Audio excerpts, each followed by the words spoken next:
Good morning, everybody. Listen, today I am cooking a Boston butt. That's a Boston butt. And what that is, well, it was on sale for $1.99 a pound. And so this is a big, a Boston butt. Let me tell you, it's like a pork roast. It's a pork roast, but it's fresh. It's never been cured. It's not like a ham or anything like that. And it's called a Boston butt or pork roast, some people call it. So you can put this on the grill and smoke it. That's what you make barbecue sandwiches out of.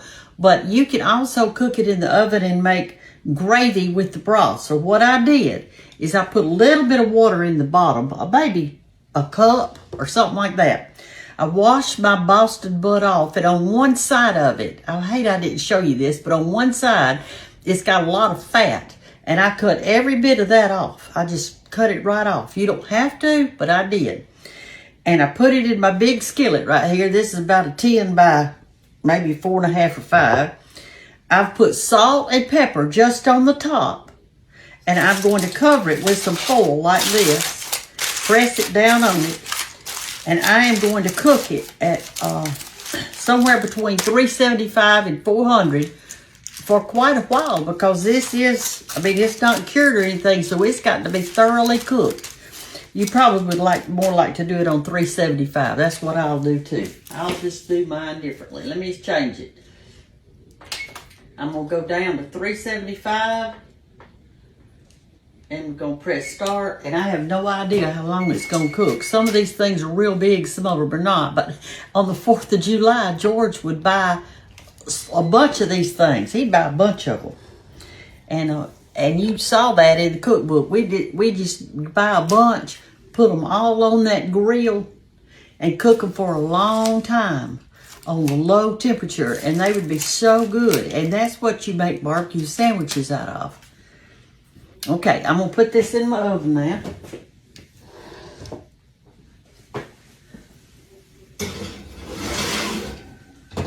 And I'm going to forget it. You can't get any easier meat because you're not frying it or anything. And I know my hair looks so fright this morning.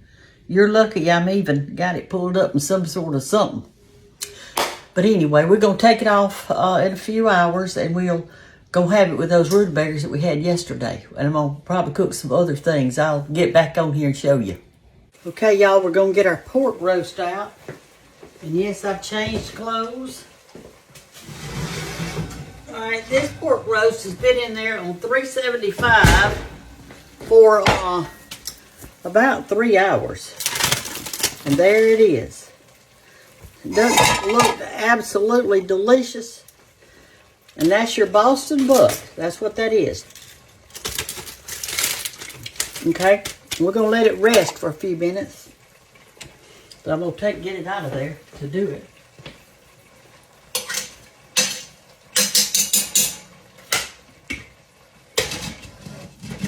Okay. All right. Let's take our roast out, and I'm going to sit it on a plate. We'll put it on this plate right here. Let me get me a spot. My counter is so little, y'all. I don't have a big kitchen. Somebody told me, they said, Miss Brenda, it looks like you got a big kitchen. Well, I do not have a big kitchen. My kitchen is little. We just have to make do with what we've got. All right, here we go. Turn you down where you can see. All right. So I'm going to get this pork roast out of here. I'm going to use these two things. I don't want to stick it. I don't like to stick my meat. I like the juices to stay in the meat, not come out of the meat. Okay, there we go. We'll sit it down right there. All right, here you go. This is it. See that bone that's in it? Right. Dogs love that bone right there. You can give them that, and they think they're dying and gone to heaven. They'll gnaw on that thing all afternoon. Okay, here's some of the meat, actually. Let me get it out for you. Get a little bowl.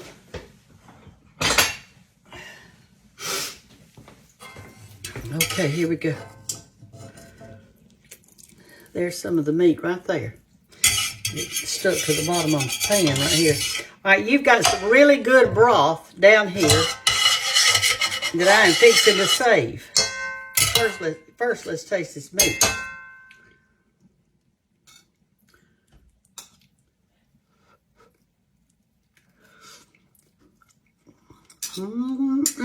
Y'all, if you've never cooked a Boston butt, you don't know what you're missing. Anyway, this is the juice from it right here. All you do is put you some flour in there and stir it around. Cook it till it kind of gets a little brown. Then add your water, not milk, but water. And don't add any salt until you taste it, because you've got salt on this meat and it came out in that juice. So there you go. You can put barbecue sauce on this. You can eat it plain. You can put gravy over it. You can make rice. You can make cream potatoes and gravy. Whatever. I mean, it is a good buy. I think I paid $9 for that whole piece of meat right there. It was $9 something. And it's going to go a long way. So you can't go wrong with a good pork roast. Love you. Bye-bye. Y'all remember that pork roast I cooked the other day? Look at this. Look at all the meat. We ate it just good and hot that first day. Then Walt ate a sandwich out of it. And now I'm cutting all the meat off the bone. And I'm going to cut it in cubies. Kind of cube it or shred it or whatever. And I'm going to put barbecue sauce on it for lunch today. And I'm going to show y'all, what I want to show y'all is this bone in here. Now, you talking about a good buy. This is a good buy. It's called a Boston butt. You saw me fix it the other day. And there's one big bone in it. That's all that's in it. One big one. And I always save that for the dogs. They love to gnaw on these bones. They really enjoy it. Gives them something to do. Besides, tear up your furniture on the outside. I'll try to leave a little meat on it for them too. All right, let me get this side. But anyway, y'all, this thing, you can cook it in a crock pot real slow, and then take 2 forks and shred it and have barbecue sandwiches, or some people call it pulled pork. But when it gets cold like this, like I've had it in the refrigerator, because I didn't cook it today. I cooked it the other day, and now I'm using what's left of it. Okay? I'm going to leave the rest of the meat on there for the dog. She'll like it. We'll give it to Maggie, I guess. All right, here we go.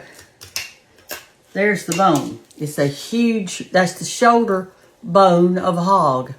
So now I'm going to take all this meat right here that you see, that you don't see, and I am going to just shred it just a little bit. I've got it cut kind of in slices, but now I'm going to just cut it a little bit, get it shredded before I put it in my casserole dish. I'm going to heat it up in the oven with barbecue sauce on it. That's what I'm fixing to do. I might put it in a pan. You can do it either way. You can do it either way. See what a pile of meat, y'all.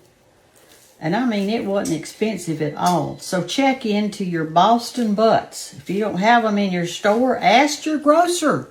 They want to please their customers. They want to please their customers. So just ask your grocer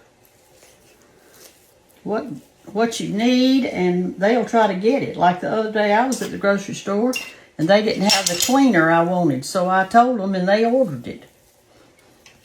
So that's all I can tell you. You have to ask for what you want, if you really want it. You're certainly not going, they're not mind readers in the grocery store, are they? They're not mind readers. They don't know what you want. They're just buying some stuff thinking that they might have what you want. All right, that's as bit little as I'm going to get it. See that? Look at all that beautiful meat. All right, now I'm going to put some barbecue sauce over it. I'll be back in a minute. Okay, I put my cut up meat into a casserole dish, and I put barbecue sauce over it. You just put your favorite kind of barbecue sauce. I'm going to cover it tight because I don't want it to dry out. And I'm going to put it in the oven. I'm going to put it in there on 400 degrees, but not for long. Not for long. All I want to do is just get it warm because it's been in the refrigerator and I don't want to serve it like that. Even though I did have a sandwich yesterday like that and I loved it. I like a cold pork sandwich with mayonnaise, salt, and pepper. All right, here we go. I'm just going to pop it in the oven and then it'll be ready to eat when we're ready.